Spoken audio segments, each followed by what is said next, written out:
Hello friends, I am doctor Kapil Saroha. Welcome to our channel orthodontic course. आज हम आपको एक केस दिखाएंगे कि कई बार आप जैसे क्राउन के लिए जाते हैं, जैसे हम कहते हैं कि इंजेक्टिव ट्रीटमेंट की आपको जरूरत है। वैसे तो हमारा पेशेंट थे क्राउन के लिए कि आज हमें क्राउन प्रेप करना था, बट कभी कभी चैलेंजेस ऐसे आते हैं कि इवन इफ आपको क्राउन लगाना है तो जब तक कि आप क्राउडिंग या फिर अलाइनमेंट को प्रॉपर नहीं करेंगे तो आपके क्राउन के सक्सेस के चांसेस कम हो जाएंगे। तो इसीलिए ऑर्थोडोंटिक का जो अलग अलग फेजेस हम मानते हैं कि क्या क्या वो काम कर सकते हैं। फॉर एग्जाम्पल हम कहते हैं प्रिवेंटिव ट्रीटमेंट कर सकते हैं, प्रिवेंटिव ऑर्थोडोंटिक्स होता है, इंटरसेप्टिव ऑर्थोडोंटिक्स होता है, करेक्टिव होता है, साथ में एडजेक्टिव भी होता है कि भाई आपको जरूरत पड़ती है। जैसे कि इस केस में मैं आपको दिखाता हूँ। जैसे आप इस केस में देख रहे हो कि लेटरल और सेंट्रल के बीच में स्टेप बहुत बड़ा है। ग्लास प्लेट रिलेशन की बात करें तो 0.5 mm का डिफरेंस होना चाहिए, but this difference is huge. अब जो बच्चे ने बाइट बंद किया हुआ है, बंद करना बेटा, तो this much is the difference.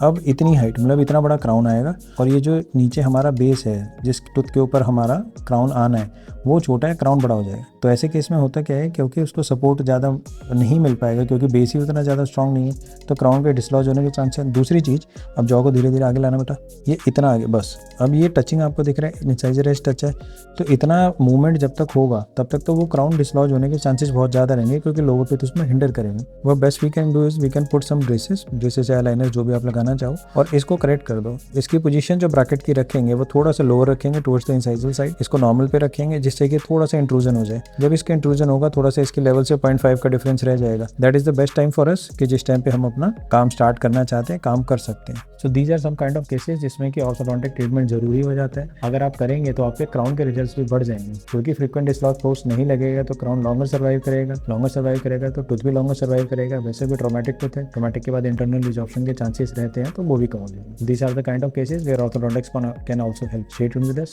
Thank you.